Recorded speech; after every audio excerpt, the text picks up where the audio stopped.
আচ্ছা, যাই হোক, যেটা আজকে পড়াবো ছোট জিনিস খুবই, কিন্তু এর পরের যে টপিকগুলো পড়াবো সেগুলো বোঝার জন্য জিনিসটা লাগবে। কারণ এর আগে অবধি আমরা যে লাস্ট 2-3টে ক্লাসে যে ডিসকাশন হয়েছে সেটা হচ্ছে সাউথ ইন্ডিয়ার ভক্তি মুভমেন্ট নিয়ে এবং আর্লি মিডিয়েভাল পিরিয়ডে সাউথ ইন্ডিয়া। এবার যেটা প্রশ্ন সেটা হচ্ছে, আমরা দেখছি যে ভক্তি আইডিওলজি মেন স্ট্রিম ব্রাহ্মণিক্যাল রিলিজিয়ানে ঢুকেছে পুরাণগুলোর মাধ্যমে। এখন পুরাণের ক্ষেত্রে এরকম কোনো ব্যাপার নেই যে পুরাণ পার্টিকুলারলি সাউথ ইন্ডিয়ায় লিখিত, বরঞ্চ নর্থ ইন্ডিয়াতে পুরাণিক টেক্সটগুলোর খুবই প্রমিনেন্স আছে। অথচ আমরা দেখছি যে সাউথ ইন্ডিয়ায় যে ধরনের ভক্তি মুভমেন্ট আর্লি মিডিয়েভাল পিরিয়ডে গড়ে উঠেছে, নর্থ ইন্ডিয়ায় কিন্তু সেটা হয়নি। কেন হয়? মানে সাউথ ইন্ডিয়ায় ভক্তির একটা ঐতিহ্য আছে সঙ্গম লিটারেচারের সময় থেকে, সেটা আলাদা কথা, কিন্তু নর্থ ইন্ডিয়ায় যখন ভক্তি মুভমেন্ট শুরু হলো, আর্লি মিডিয়েভাল পিরিয়ড মানে একটা ছোট সময় নয়, প্রায় 600-700 বছরের একটা সময়, তার মধ্যে নর্থ ইন্ডিয়ায় সেভাবে ভক্তি মুভমেন্ট গড়েই উঠল না। অথচ এমন নয় যে পুরাণিক রিলিজিয়ান নর্থ ইন্ডিয়ায় পপুলার হয়নি। তাহলে কেন ভক্তি একটা মুভমেন্ট হিসাবে নর্থ ইন্ডিয়ায় আর্লি মিডিয়েভাল পিরিয়ডে গড়ে ওঠেনি, সেইটা যদি আমরা দেখি, এবং তার সঙ্গেই কানেক্টেড প্রশ্ন হচ্ছে তাহলে মধ্যযুগে কেন উত্তর ভারতে ভক্তি মুভমেন্ট গড়ে উঠল। এইখানে আমরা যদি দেখি যে পুরাণিক রিলিজিয়ানের বিকাশ নর্থ ইন্ডিয়ায় কিভাবে হচ্ছে, বিশেষ করে গুপ্ত যুগে এবং গুপ্ত পরবর্তী যুগে যে সময় সাউথ ইন্ডিয়ায় ভক্তি মুভমেন্ট গড়ে উঠছে, আমরা দেখছি পুরাণিক ব্রাহ্মণিক্যাল রিলিজিয়ান, একদম মূল স্রোতের যে পৌরাণিক ব্রাহ্মণ্য ধর্ম, নর্থ ইন্ডিয়ায় গুপ্ত যুগ থেকে সেটা সরাসরি রাজাদের পৃষ্ঠপোষকতা পাচ্ছে। গুপ্ত রাজারা নিজেরা পৌরাণিক বৈষ্ণব ধর্মে বিশ্বাসী, এবং গুপ্তদের আশেপাশে অন্য যে রাজারা তারাও হয় বৈষ্ণব নয় শৈব, কোনো না কোনো একটা পৌরাণিক ধর্মে বিশ্বাসী। এর ফলে কি হচ্ছে যে পৌরাণিক ব্রাহ্মণ্য ধর্ম উত্তর ভারতে সরাসরি রাজাদের পৃষ্ঠপোষকতা পেয়েছে অনেক বেশি। এবং এই সময় জৈন ধর্ম উত্তর ভারতের ওই গুজরাটের কিছু পকেট ছাড়া, গুজরাট রাজস্থান ছাড়া প্রায় গোটা উত্তর ভারত থেকে হারিয়ে গেছে। তাও গুজরাটের রাজারা ছাড়া আর্লি মিডিয়েভাল পিরিয়ডের উত্তর ভারতের কোনো রাজা জৈনদের পৃষ্ঠপোষকতা করেননি। রাজস্থানেও যখন থেকে রাজপুত পাওয়ারদের রাইজ ঘটেছে, তারা সবাই ব্রাহ্মণিক্যাল রিলিজিয়ানের প্যাট্রন। একইভাবে দেখা যাচ্ছে বৌদ্ধ ধর্ম উত্তর ভারতে আস্তে আস্তে অ্যাপিল হারিয়ে ফেলেছে এই সময়। একমাত্র ইস্টার্ন ইন্ডিয়ার কিছু পকেটে যে পালদের রাজত্বে বৌদ্ধ ধর্ম টিকে আছে, কিন্তু সামগ্রিকভাবে উত্তর ভারতে পৌরাণিক ধর্ম দক্ষিণ ভারতের থেকেও বেশি ছড়িয়ে গেছে এবং রাজশক্তির সরাসরি পৃষ্ঠপোষকতা পেয়েছে। দক্ষিণে সিচুয়েশনটা অনেকটা আলাদা।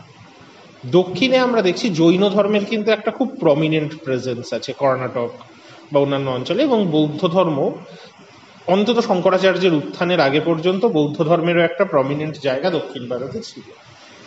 আবার একদম দক্ষিণ ভারতের দক্ষিণতম প্রান্তের সঙ্গে শ্রীলঙ্কার একটা নিয়মিত যোগাযোগ আছে, যেখানে বৌদ্ধ ধর্মই একটা রাষ্ট্রীয় ধর্ম।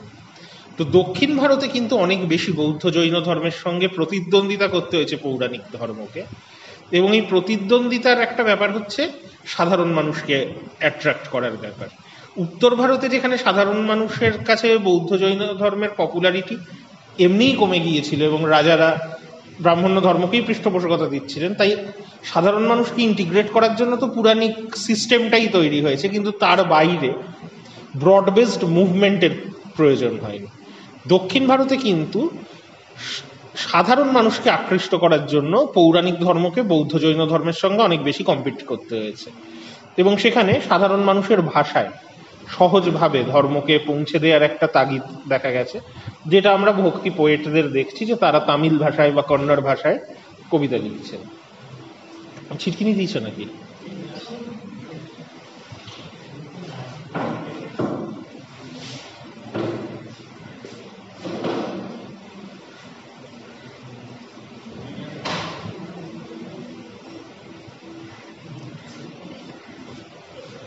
আচ্ছা মৃণাল, তুমি প্রতিদিন আমার থেকেও লেট কি করে করো? যাও।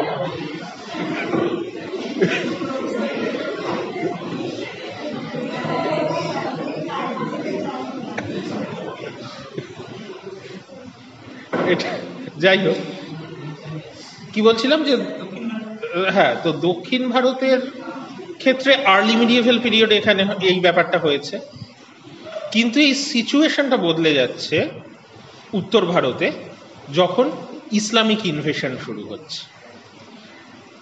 ইসলামের আমরা এখন জানি যে ইসলাম প্রায় সপ্তম অষ্টম শতক থেকেই ভারতীয় উপমহাদেশে আছে, কিন্তু ইসলামিক ইনভেশনের গুরুত্বটা অন্য জায়গায়। সেটা হচ্ছে রাজশক্তিতে একটা পরিবর্তন ঘটছে, যে উত্তর ভারতের রাজারা যে পৌরাণিক ব্রাহ্মণ্য ধর্মের প্রধান পৃষ্ঠপোষক ছিলেন, এই জিনিসটা কিন্তু বদলে যাচ্ছে যখন দিল্লির সুলতানি শাসন এবং তারপরে মোগল শাসন এগুলো প্রতিষ্ঠিত হচ্ছে।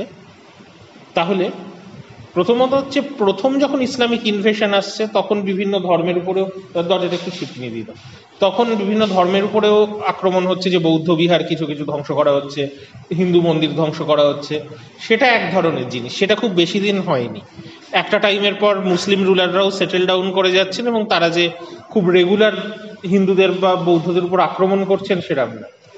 কিন্তু যেরকম রুলারই হন মুসলিম রুলাররা, তারা তাদের ধর্মীয় সহিষ্ণুতা থাক বা ধর্মের উপর আক্রমণ হোক, কোনো অবস্থাতেই আর ব্রাহ্মণ্য ধর্ম রাজাদের ধর্ম নয়, শাসকের ধর্ম নয়। তাহলে শাসকদের ডিরেক্ট প্যাট্রনেজ আর্লি মিডিয়েভাল পিরিয়ডে যেভাবে পৌরাণিক ব্রাহ্মণ্য ধর্ম পেত, সেটা মধ্যযুগে কিন্তু আর পাওয়া যাচ্ছে না। তাই এই সময় উত্তর ভারতে ধর্মের ডাইমেনশনটা বদলে যাচ্ছে। শাসকের ধর্ম যদি না হয় ব্রাহ্মণ্য ধর্ম, বা এই সময় থেকে যেহেতু ব্রাহ্মণিকাল কাল্টগুলো এক জায়গায় হয়ে যাচ্ছে, আমরা লুজলি যদি হিন্দু ধর্ম শব্দটাও ব্যবহার করি, তাহলে সেটা যদি শাসকের ধর্ম না হয়, তাহলে টিকে থাকতে গেলে কি হতে হবে? জনসাধারণের ধর্ম হতে হবে। শাসকের থেকে পৃষ্ঠপোষকতা না পেলে অন্তত সাধারণ মানুষের মধ্যে ধর্মটাকে টিকে থাকতে হবে। তাহলে দক্ষিণ ভারতেও যেমন আর্লি মিডিয়েভাল পিরিয়ডেই দেখা যাচ্ছিল সাধারণ মানুষের কাছে পৌঁছানোর চেষ্টা, উত্তর ভারতে কিন্তু মধ্যযুগে যখন পলিটিক্যাল চেঞ্জ হয়ে যাচ্ছে, ইসলামিক রুল প্রতিষ্ঠিত হচ্ছে, তখন হিন্দু ধর্ম চেষ্টা করছে সাধারণ মানুষের কাছে যতটা পৌঁছানো যায়। এবং সাধারণ মানুষের কাছে পৌঁছানোর একটা সহজ উপায় হচ্ছে ভক্তি। তো এই ভক্তি মুভমেন্ট উত্তর ভারতেও শুরু হচ্ছে, ব্রড বেসড পপুলার ভক্তি মুভমেন্ট। শুধু পুরাণে বা ভগবদ গীতায় ভক্তির আইডিওলজি আছে সেই জিনিসটা। কিন্তু আর একটা ইন্টারেস্টিং জিনিস হচ্ছে, উত্তর ভারতের ভক্তি মুভমেন্ট মধ্যযুগে যেটা হলো, তার দুটো ধারা দেখা যায়। একটাকে বলে নির্গুণ ভক্তি আর একটাকে বলে সগুণ ভক্তি। কারণ সগুণ ভক্তি ব্যাপারটা বোঝা কিছু কঠিন না, কারণ ভক্তির যে আইডিওলজি আমরা গোড়ার থেকেই দেখছি, আমরা তো বারবার বলছি যে ভক্তির জন্য প্রয়োজনীয় একটা জিনিস হচ্ছে পার্সোনাল গডের ধারণা, যে একজন দেবতার সঙ্গে ভক্তের একটা পার্সোনাল সম্পর্ক আছে। পার্সোনাল সম্পর্ক যখন থাকে, কার সঙ্গে পার্সোনাল সম্পর্ক থাকে? একজন পার্সনের সঙ্গে। তাহলে ঈশ্বরকেও একজন পার্সন হিসাবে ভাবার একটা প্রয়োজন ভক্তিতে আছে। তখনই কারোর সঙ্গে একটা ব্যক্তিগত সম্পর্ক স্থাপন করা যায়। আমরা দেখেছি ভক্তিতে ঈশ্বরকে নানাভাবে দেখা হচ্ছে, সেটা বাবা মার মতো দেখা হোক, বন্ধুর মতো দেখা হোক, প্রেমিক প্রেমিকার মতো দেখা হোক, গুরু হিসাবে দেখা হোক, প্রভু হিসাবে দেখা হোক, এগুলো সবই ব্যক্তিগত সম্পর্ক। তাহলে ব্যক্তিগত সম্পর্কের জন্য একটা ব্যক্তি সত্তা থাকতে হয়। তাহলে ঈশ্বরকে একটা ব্যক্তি সত্তা দিয়ে ভাবা হচ্ছে বিষ্ণু, শিব, দেবী, এরাই হন। বা ইভেন যে ডিভোশনাল প্র্যাকটিস অন্যান্য ধর্মে, ধরো বৌদ্ধ ধর্মে ঢুকছে, সেখানেও বুদ্ধদের বা বোধিসত্ত্বদের বা তারাকে একটা পার্সোনাল ফর্মে তো ভাবা হচ্ছে। পার্সোনাল ফর্ম মানে তার একটা চেহারা আছে, আকৃতি আছে, কিছু কোয়ালিটিস, প্রপার্টিস আছে, যেগুলোকে বলা হচ্ছে গুণ। তো তো তাই ঈশ্বরকে সগুণ ভাবে। এই যে রামানুজের তত্ত্ব আমরা দেখছিলাম, যে জন্য শঙ্করাচার্যের তত্ত্ব ভক্তির পরিপন্থী, কারণ শঙ্করাচার্য ব্রহ্মকে নির্গুণ এবং নিরাকার হিসাবে দেখছেন, তার সঙ্গে কোনো পার্সোনাল সম্পর্ক সম্ভব নয়। তাই রামানুজকে ভাবতে হচ্ছে যে ব্রহ্মের একটা দেহ আছে, যদি আলাদা দেহ না থাকে তাহলে জগৎকেই ব্রহ্মের দেহ হিসাবে ভাবতে হচ্ছে, তবেই ব্রহ্মকে একটা সগুণ উপায়ে ভাবা হচ্ছে, এবং সগুণ উপায়ে ভাবলে তার বিভিন্ন নাম দেয়া যাচ্ছে সেই দেহের, সেটা বিষ্ণু হোক, শিব হোক, অন্য যা কিছু হোক। তো ফলে ভক্তি মুভমেন্ট সগুণ হওয়াটাই স্বাভাবিক, এবং দক্ষিণ ভারতের ভক্তি মুভমেন্ট আমরা দেখছি সগুণ ভক্তি মুভমেন্ট, যে হয় শৈব নয় বৈষ্ণব, যেটা নায়ানার এবং আলবারদের ক্ষেত্রে দেখা গেছে। সগুণ ভক্তি মুভমেন্ট দক্ষিণ ভারত থেকে আস্তে আস্তে উত্তর ভারতে এসে পৌঁছেছে। অলরেডি আমরা আলোচনা করার সময় দেখেছি যে নিম্বার্ক দক্ষিণ ভারতের একজন দার্শনিক উত্তর ভারতে এসে দ্বৈতাদ্বৈতবাদ প্রচার করছেন। তাহলে দার্শনিকভাবেও দক্ষিণ থেকে উত্তরে সগুণ ভক্তির ধারণা আসছে, প্লাস মুভমেন্টও আস্তে আস্তে উত্তর ভারতে তৈরি হয়েছে, সেটার কথাই আসছে। কিন্তু যেটা ইন্টারেস্টিং জিনিস সেটা হচ্ছে নির্গুণ ভক্তি মুভমেন্ট, যে নির্গুণ ভক্তি কি করে হয়, নির্গুণ ঈশ্বর কি। নির্গুণ ঈশ্বরের ধারণা আসছে বেদান্ত দর্শন থেকে এবং সাংখ্য দর্শন থেকে। বেদান্ত দর্শনের উপনিষদ বা ব্রহ্মসূত্রের যে অদ্বৈত বেদান্তের ধারণা, যেটা শঙ্কর প্রচার করেছিলেন, তার সঙ্গে নির্গুণ ব্রহ্মের ধারণার মিল আছে, যে ব্রহ্ম নিরাকার, সর্বব্যাপ্ত, ব্রহ্মই একমাত্র অস্তিত্ব, ব্রহ্ম ছাড়া কোনো অস্তিত্ব নেই, এবং ব্রহ্ম সবকিছুর ঊর্ধ্বে। তাহলে ব্রহ্মের যেমন কোনো দেহ নেই, দেহ না থাকলে তার কোনো আলাদা গুণও নেই।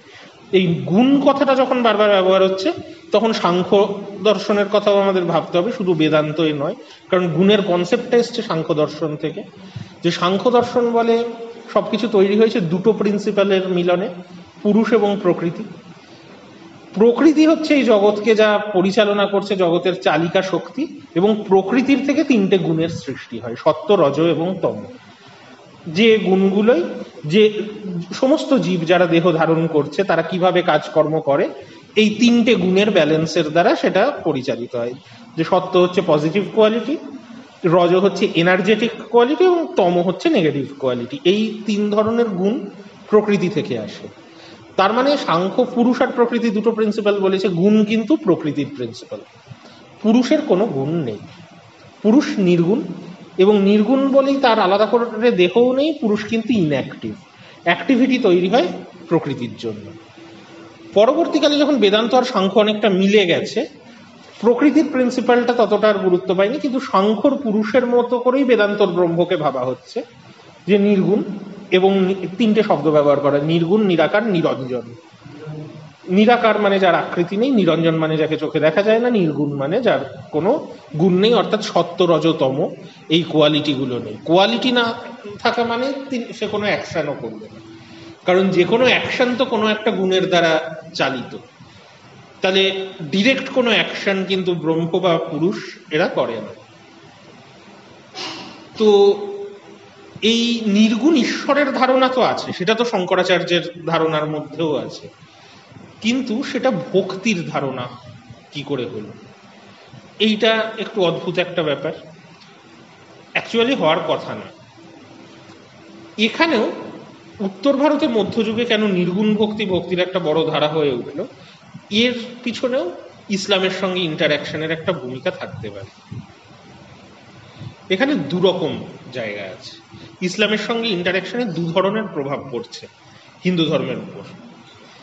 একটা প্রভাব হচ্ছে প্রতিদ্বন্দ্বিতা, যেখানে একটা জিনিস তো বলছিলাম যে রাজশক্তির ধর্ম নয়, কিন্তু রাজশক্তির ধর্ম ছাড়াও প্রথম দিকে ইসলামিক ইনভেডাররা যখন আসছেন তারা আক্রমণ করছেন, বলপূর্বক অনেককে ধর্মান্তরিত করছেন।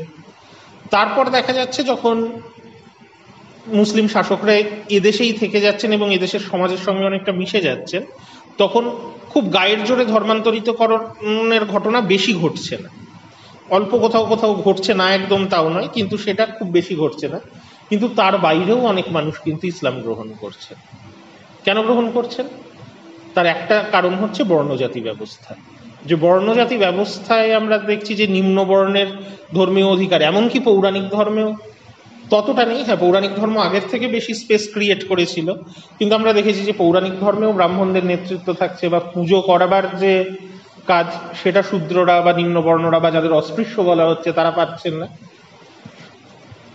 সেটা আগের থেকে একটা ইমপ্রুভড সিচুয়েশন যখন ভক্তি এসেছিল, কিন্তু যখন ইসলাম আসছে তখন আর এটা ইমপ্রুভড সিচুয়েশন থাকছে না। কারণ ইসলাম একটা সাম্যবাদী ধর্ম। ইসলামে প্রত্যেক মানুষকেই ধর্মাচরণের সমান অধিকার দেয়া হয়, বর্ণজাতির কোনো ব্যাপার নেই। তাহলে ইসলাম ধর্ম গ্রহণ করলে আর বর্ণজাতির এই হায়ারার্কিটাই ধর্মাচরণের ক্ষেত্রে থাকছে না, সবাই একইভাবে ধর্মাচরণ করতে পারছে। তাহলে ভক্তি এসে আগের থেকে যে উন্নতি হয়েছিল, যখন ইসলামের মতো একটা ধর্ম নেই তখন ওটাকে উন্নতি বলে ধরা যায়। কারণ আর যে ধর্মগুলো ছিল, বৌদ্ধ, জৈন, এরাও বর্ণজাতির থেকে বেরিয়ে আসার কথা বলে, কিন্তু তার জন্য তোমায় সন্ন্যাসী হতে হবে। ইসলামে এই কম্পালশন নেই, ইসলামে এমনিই প্রত্যেকের সমান জায়গা ধর্মাচরণের ক্ষেত্রে। তাই এই আকর্ষণেও অনেকে ধর্মান্তরিত হচ্ছে। আর একটা জিনিস, যেহেতু শাসকের ধর্ম, অনেকে মনে করছেন শাসকের ধর্ম গ্রহণ করলে শাসকের অনেক কাছাকাছি যাওয়া যাবে, অনেক সুযোগ সুবিধা পাওয়া যাবে। এইরকম নানা রকম কারণে ইসলামের সঙ্গে কম্পিট করতে হচ্ছে। ইসলামের সঙ্গে কম্পিট করবার জন্য তাহলে সাধারণ মানুষের কাছে আরো গ্রহণযোগ্য হয়ে উঠতে হচ্ছে। কিন্তু এই সাধারণ মানুষের কাছে তো সগুণ ভক্তির মাধ্যমেও গ্রহণযোগ্য হওয়া যায়। এবার সগুণ ভক্তি যেহেতু অনেক ক্ষেত্রেই কোনো না কোনো পার্টিকুলার দেবতার সঙ্গে জড়িত, সেই দেবতার সঙ্গে জড়িত একটা পৌরাণিক কাল্ট আছে। পৌরাণিক ধর্মের মধ্যে অলরেডি ব্রাহ্মণ্য নেতৃত্বের একটা ব্যাপার আছে, কিন্তু ব্রহ্মের কনসেপ্টে সেই জিনিসটা নেই। এইটা একটা সুবিধে যে ব্রহ্মের কনসেপ্ট, একই ঈশ্বর, তিনি সবার মধ্যে আছেন, সবাইকে সৃষ্টি করেছেন। এই কনসেপ্টটা কিন্তু অনেক বেশি মানুষকে নিজেদের দিকে টানতে পারে। আর একটা জেনুইন ইসলামের প্রভাবেরও একটা জায়গা আছে, যে শুধু কম্পিটিশন নয়, যখন স্থায়ীভাবে মুসলিমরা ভারতে থেকে যাচ্ছেন, হিন্দু মুসলিমরা পাশাপাশি অনেক দিন ধরে আছেন, দুটো ধর্মই একে অন্যের সংস্পর্শে আসছে, একে অন্যের আইডিয়ার সঙ্গে পরিচিত হচ্ছে, তখন দেখা যাচ্ছে যে হিন্দু ধর্মের মধ্যেও তো এই বেদান্ত দর্শনের ট্রেন্ডটা ছিল, যেখানে নিরাকার ব্রহ্মের ধারণা ছিল, নিরাকার নির্গুণ একেশ্বরবাদী একটা ধর্ম ছিল। ইসলামের সঙ্গে আদান প্রদান করতে গিয়ে দেখা যাচ্ছে যে ইসলাম মূর্তি পুজোর সমালোচনা করছে বা কোনো কোনো হিন্দু কাল্টের সমালোচনা করছে, কিন্তু ইসলামের মধ্যেও নিরাকার, নির্গুণ, একেশ্বরবাদী ঈশ্বরের একটা ধারণা আছে। তাহলে অনেকে এই যে কোরআনের যে আল্লাহর কনসেপ্ট, তার সঙ্গে উপনিষদের ব্রহ্মের কনসেপ্টের একটা সাদৃশ্য খুঁজে পাচ্ছেন। সাদৃশ্য যখন খুঁজে পাচ্ছেন, তখন তাদের মনে হচ্ছে যে তাহলে একই ঈশ্বর সবকিছুকে সৃষ্টি করেছেন, এই ধারণা সব জায়গায় আছে। একেশ্বরবাদের প্রতি একটা আকর্ষণ কিন্তু তৈরি হচ্ছে। এবং এটা নির্গুণ উপাসনার আরেকটা বৈশিষ্ট্য, যে ইউজুয়ালি নির্গুণ আন্দোলন অসাম্প্রদায়িক হয়। কারণ যখন ঈশ্বরকে সগুণ ঈশ্বর হিসাবে ভাবা হবে, তখনই অনেক সগুণ ঈশ্বর তাদের গুণগুলো আলাদা আলাদা বলেই এই আইডিয়াটা আসতে পারে যে কোন দেবতা কোন দেবতার থেকে সুপিরিয়র। যে বৈষ্ণব আর শৈবদের মধ্যে একটা লড়াই চলছে, বা বৈষ্ণব বা শৈব এরা অন্য ধর্মের সঙ্গেও লড়াই করতে পারেন, যে জৈনদের সঙ্গে শৈবদের লড়াই হচ্ছে কারা সুপিরিয়র। কিন্তু যদি মনে করা হয় যে বিশ্বব্রহ্মাণ্ডে একজনই ঈশ্বর আছেন, দ্বিতীয় আর অন্য কিছুই নেই, এবং তার কোনো পার্টিকুলার নাম, রূপ, আকৃতি কিছু নেই, তাহলে সবারই স্রষ্টা একজনই ঈশ্বর, তাহলে তো কোন দেবতা কোন দেবতার থেকে সুপিরিয়র এই প্রশ্নটাই আর আসে না। কারণ যে ঈশ্বরের উপাসনা করছে একই ঈশ্বরের উপাসনা করছে। তাই নির্গুণ উপাসনার ধারণা শুধু জাতিবর্ণ নয়, সাম্প্রদায়িক পরিচয়েরও ঊর্ধ্বে চলে যেতে পারে। এইটাও নির্গুণ আন্দোলনের একটা সুবিধে, যে ইসলামের সঙ্গে নির্গুণ ভক্তি আন্দোলনের খুব কম্পিটিশনও নেই, প্রতিদ্বন্দ্বিতাও নেই, বরঞ্চ চাইলে মুসলিমরাও নির্গুণ উপাসনার মধ্যে চলে আসতে পারেন। কারণ ইসলাম ধর্মের সঙ্গে খুব ফান্ডামেন্টাল পার্থক্য নেই ঈশ্বরের যে কনসেপশন সেইখানে। অফকোর্স তারপরে বিভিন্ন জায়গায় তার তো এইটা হচ্ছে ইসলামের প্রভাবও কিন্তু হিন্দু ধর্মের উপর পড়ছে। উল্টোটাও আমরা দেখেছি যে কোনো কোনো ইসলাম ধর্মের কোনো কোনো শাখার উপর হিন্দু এবং বৌদ্ধদেরও প্রভাব পড়েছে, যেটা সুফিবাদের আলোচনা আমরা যখন করব আমরা দেখব কোনো কোনো সুফিদের উপর হিন্দু এবং বৌদ্ধ দর্শনেরও কিছু কিছু প্রভাব পড়েছে। তো দুটো ধর্মের মধ্যেই আদান প্রদানও মধ্যযুগে হচ্ছে, যে জন্য উত্তর ভারতের নির্গুণ ভক্তি আন্দোলন একটা নতুন ধরনের ধর্মীয় আন্দোলন হিসাবে গড়ে উঠছে, যেখানে ভক্তির আদর্শ মেনেও পার্সোনালাইজড গডের কথা ভাবা হচ্ছে না, নিরাকার নির্গুণ ঈশ্বরের কথা ভাবা হচ্ছে, এবং সাধারণত ধর্মকে সাম্প্রদায়িকতার ঊর্ধ্বে তুলে এক ধরনের ধর্মাচরণের কথা ভাবা হচ্ছে। এর পাশাপাশি সগুণ ওয়ারশিপ, বললাম যে সগুণ ভক্তি মুভমেন্টও দক্ষিণ থেকে উত্তরে আস্তে আস্তে আসছে। কিভাবে আসছে? দক্ষিণ থেকে শুরু হয়েছিল একদম দক্ষিণে তামিল অঞ্চলে, তারপর আমরা বীরশৈব আন্দোলন দেখেছি কর্ণাটকে, তারপর আরেকটু উত্তরের দিকে আমরা দেখতে পাচ্ছি মহারাষ্ট্রে। উত্তর ভারত এবং দক্ষিণ ভারতের প্রায় সংযোগস্থলের মতো একটা জায়গা মহারাষ্ট্র, এবং মহারাষ্ট্রে আমরা দেখতে পাচ্ছি দ্বাদশ শতক নাগাদ বৈষ্ণব ভক্তি আন্দোলন পৌঁছে যাচ্ছে। মহারাষ্ট্রের একজন লোকাল দেবতা, তার নাম বিঠ্ঠল দেব বা বিঠোবা। এই বিঠ্ঠল দেব, বিঠোবা এইসব নামে ডাকা হয়। তাকে কেন্দ্র করে, তাকে বিষ্ণুর সঙ্গে এক করে দেখে সেইখানে একটা লোকাল ভক্তি কাল্ট গড়ে উঠছে, যার প্রথম লিডার ছিলেন জ্ঞানেশ্বর। দ্বাদশ শতকে জ্ঞানেশ্বর, তার আগে বিঠ্ঠলকে একজন লোকাল দেবতা হিসাবে পুজো করা হতো, কিন্তু বিঠ্ঠলকে বৈষ্ণব ধর্মের মধ্যে ঢুকিয়ে নেওয়া হচ্ছে, এবং জ্ঞানেশ্বর ভগবদ্গীতার একটা কমেন্ট্রি লিখছেন। প্রথম ভগবদ্গীতার ব্যাখ্যা করা হচ্ছে আঞ্চলিক ভাষায়। এর আগে গীতার ভাষ্য শঙ্করাচার্য লিখেছেন, রামানুজ লিখেছেন, সবই সংস্কৃতে, কিন্তু জ্ঞানেশ্বরী বলে যে গীতার ভাষ্য লিখলেন সেটা মারাঠি ভাষায়, যেটা ভক্তি মুভমেন্টের একটা বৈশিষ্ট্য, যে লোকাল ল্যাঙ্গুয়েজ ব্যবহার করা হচ্ছে। এবং এই জ্ঞানেশ্বরী গীতাকে কেন্দ্র করে আস্তে আস্তে বৈষ্ণব ভক্তির ধারণা মহারাষ্ট্রে, জায়গাটার নাম হচ্ছে পান্ধারপুরকে কেন্দ্র করে ছড়াতে শুরু করল। পান্ধারপুর। তো জ্ঞানেশ্বরের যারা অনুগামী, তাদের মধ্যে সব থেকে প্রমিনেন্ট ছিলেন নামদেবের নেতৃত্বেই এই ভক্তি আন্দোলন মহারাষ্ট্রের এই ভক্তি আন্দোলনকে বলে ওয়ারকারি আন্দোলন। এই ওয়ারকারি আন্দোলন কিন্তু আস্তে আস্তে ছড়িয়ে যেতে শুরু করলো, এবং নামদেব যদিও সগুণ ভক্তি উপাসক, কিন্তু নামদেব মনে করতেন বীরশৈবদের মতোই যে জাতি ধর্ম বর্ণ নির্বিশেষে যে কেউ বিষ্ণুর ভক্ত হতে পারে। ফলে নামদেবের ভক্তদের মধ্যে কিন্তু নানা জাতি বর্ণ গোষ্ঠী শ্রেণীর মানুষ ছিলেন, এবং পরবর্তীকালে দেখা গেল এই ওয়ারকারি ভক্তি সেন্টার প্রত্যেকেই মারাঠি ভাষায় লেখালেখি করতেন। জ্ঞানেশ্বরও করেছেন, নামদেবও করেছেন, তারপরে যারা এসছেন তারাও করেছেন। কিন্তু এই যে নামদেব জাতি বর্ণের ঊর্ধ্বে যেতে বললেন, তারই প্রভাবে দেখা গেল যে ওয়ারকারি আন্দোলনের সব থেকে বিখ্যাত সাধক, তার নাম তুকারাম মারাঠি সাহিত্যের একজন অন্যতম পোয়েট। তুকারাম কিন্তু দলিত বা অস্পৃশ্য ব্যাকগ্রাউন্ড থেকে এসেছিলেন, যার জন্য তুকারাম যখন একজন গুরুত্বপূর্ণ ভক্তি লিডার হয়ে ওঠেন, ব্রাহ্মণদের সঙ্গে তুকারামের বারবার সংঘাত দেখা যায়, তুকারামকে বারবার বাধা দেওয়ার চেষ্টা করা হয়। কোনো কোনো জীবনীতে বলা হয় ব্রাহ্মণরা তুকারামকে মেরে ফেলেছিলেন, এরকম অনেক কথাই আছে। কিন্তু একদম জ্ঞানেশ্বর থেকে তুকারাম পর্যন্ত পান্ধারপুরের এই যে ওয়ারকারি মুভমেন্ট, এটা কিন্তু মহারাষ্ট্রের একটা খুব গুরুত্বপূর্ণ ভক্তি আন্দোলন হিসাবে গড়ে উঠল। আস্তে আস্তে মহারাষ্ট্র থেকে আরো উত্তর ভারতে ভক্তি আন্দোলন ছড়ায়, এবং মূলত বৈষ্ণব ভক্তি আন্দোলনই ছড়ায়। বৈষ্ণব ভক্তি আন্দোলনের মধ্যে আবার দুটো ধারা, একটা হচ্ছে কৃষ্ণ ভক্তি আন্দোলন, যেটা অলরেডি আমরা নিম্বার্কর মাধ্যমে দেখছি এবং বেঙ্গল বৈষ্ণবিজমেও আমরা দেখব। আর একটা হচ্ছে রাম ভক্তি আন্দোলন, যে রামকে কেন্দ্র করে ভক্তি আন্দোলন। এই রকম রাম ভক্তি আন্দোলনের একটা ধারা, যারা দর্শনের দিক থেকে রামানুজের বিশিষ্টাদ্বৈত দর্শনের দ্বারা প্রভাবিত ছিল। তারা বিশিষ্টাদ্বৈতকে ফলো করেই বৈষ্ণব ভক্তিকে অনুসরণ করছিলেন, কিন্তু রামানুজের বিশিষ্টাদ্বৈতে সরাসরি বিষ্ণুর কথা বলা হয়েছে, বিষ্ণুর কোনো অবতারকে গুরুত্ব দেওয়া হয়নি ততটা। কিন্তু রামানুজ বলেছিলেন ঈশ্বরের 5টা রূপ আছে, তার মধ্যে অবতারও একটা, তাই বিশিষ্টাদ্বৈত ব্যবহার করে অবতারদের উপাসনাও হয়। উত্তর ভারতের রামকে কেন্দ্র করে একটা বিশিষ্টাদ্বৈতবাদী সম্প্রদায় গড়ে ওঠে। এই সম্প্রদায়ের একজন গুরুত্বপূর্ণ লিডার ছিলেন রামানন্দ।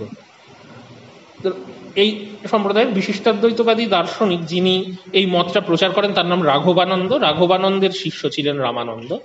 এবং রামানন্দ মহারাষ্ট্রে যেমন নামদেব জাতিবর্ণ ধর্ম নির্বিশেষে সবাইকে ভক্তি আন্দোলনে আনার চেষ্টা করেন, একই কাজ উত্তর ভারতে উত্তরপ্রদেশে রামানন্দ করেন।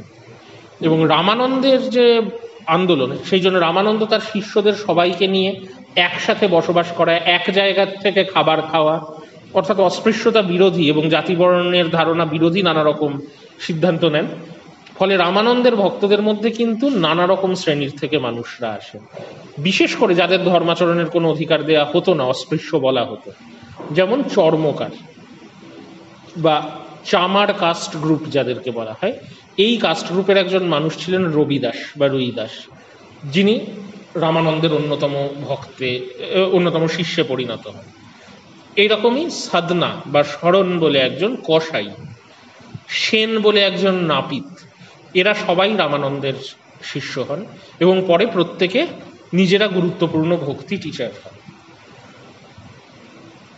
কিন্তু যেটা ইন্টারেস্টিং, রামানন্দ সগুণ ভক্তিতে বিশ্বাসী ছিলেন, রাম ভক্ত ছিলেন, কিন্তু তার শিষ্যরা যারা নিম্নবর্ণ থেকে বা অন্য ধর্ম থেকে এলেন তারা সবাই কিন্তু নির্গুণ ভক্তির প্রচার করেন। অর্থাৎ যখন আমরা দেখছি নিম্নবর্ণ বা অন্য ধর্মের মানুষ ভক্তিকে অ্যাডাপ্ট করছেন, সগুণ ভক্তির থেকে নির্গুণ ভক্তি তাদের কাছে বেশি উপযোগী হচ্ছে। কারণ সগুণ ভক্তিতে প্রবলেম আছে, বললাম যে ব্রাহ্মণ্য ধর্মের, যেটা আমরা আলোয়ার নয়নারদের ক্ষেত্রে বলেছি যে অস্পৃশ্য শ্রেণী থেকে প্রায় আসছেন না, যারা আসছেন তাদেরও জাস্ট টেম্পেলে ঢোকাই একটা গুরুতর ঘটনা হয়ে যাচ্ছে। তুকারামের ক্ষেত্রেও একই প্রবলেম হয়েছে। কিন্তু নির্গুণ ভক্তি হলে এই মূর্তি পুজো, মন্দির, রিচুয়াল এগুলো এতটা ইম্পর্টেন্টই নয়। ফলে নিম্নবর্ণের সাধকদের বা অন্য ধর্ম থেকে হিন্দু ধর্মে আসা সাধকদের জন্য নির্গুণ ভক্তি অনেক বেশি উপযোগী। তাই রামানন্দের শিষ্যরা, যদিও রামানন্দ সগুণ ভক্তিতে বিশ্বাসী ছিলেন, রামানন্দের শিষ্যরা কিন্তু নির্গুণ ভক্তিতে বিশ্বাসী হয়ে উঠছেন। এবং এদের মধ্যে রবিদাস, সাধনা, সেন, এদের কথা বললাম, এরা প্রত্যেকেই খুব বিখ্যাত। বিশেষত এখনো উত্তর ভারতের দলিত আন্দোলনে রবিদাস অত্যন্ত গুরুত্বপূর্ণ একজন চরিত্র। কিন্তু রামানন্দের শিষ্যদের মধ্যে সব থেকে বিখ্যাত হচ্ছেন কবির, যিনি সম্ভবত মুসলিম সম্প্রদায় থেকে এসেছিলেন কিন্তু রামানন্দের শিষ্যত্ব গ্রহণ করেন। এবং মধ্যযুগে নির্গুণ ভক্তি আন্দোলনের কথা যদি আমাদের আলোচনা করতে হয়, সব থেকে প্রমিনেন্ট যে দুজন টিচারের কথা আলোচনা করতে হবে, একজন কবির আর একজন নানক। এর মধ্যে নানকের ক্ষেত্রে যেটা হয়েছে, না এরা সবাই দুজনেই নির্গুণ ভক্তির প্রচারক ছিলেন। এরা কোনো ধর্ম প্রচার করতে চাননি বা কোনো সম্প্রদায় তৈরি করতে চাননি, কিন্তু নানকের ভক্তরা একটা নতুন সম্প্রদায় তৈরি করে ফেলেছেন, যে শিখরা একটা নতুন ধর্ম হিসাবে গড়ে উঠেছে। কবিরের ক্ষেত্রে সেই ব্যাপারটা হয়নি। অনেকে নিজেদের কবিরপন্থী বলে পরিচয় দেন, কিন্তু সেটা একটা আলাদা রিলিজিয়ান হিসাবে কখনো ফর্মড হয়নি। তো এইটা আমরা পরের ক্লাসে এইবার কবির এবং নানক এই দুজনের কথা একটু আলোচনা করব, যে উত্তর ভারতের নির্গুণ ভক্তি আন্দোলন কি ধরনের ছিল। সবার কথা আলোচনা করা যাবে না, সেই জন্য কবির এবং নানকের কথাই আমরা শুধু আলোচনা করব। ঠিক আছে?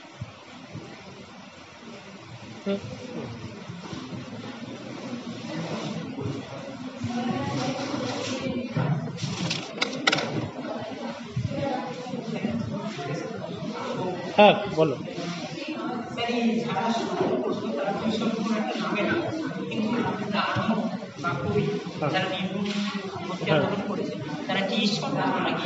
এটা তো পরদিন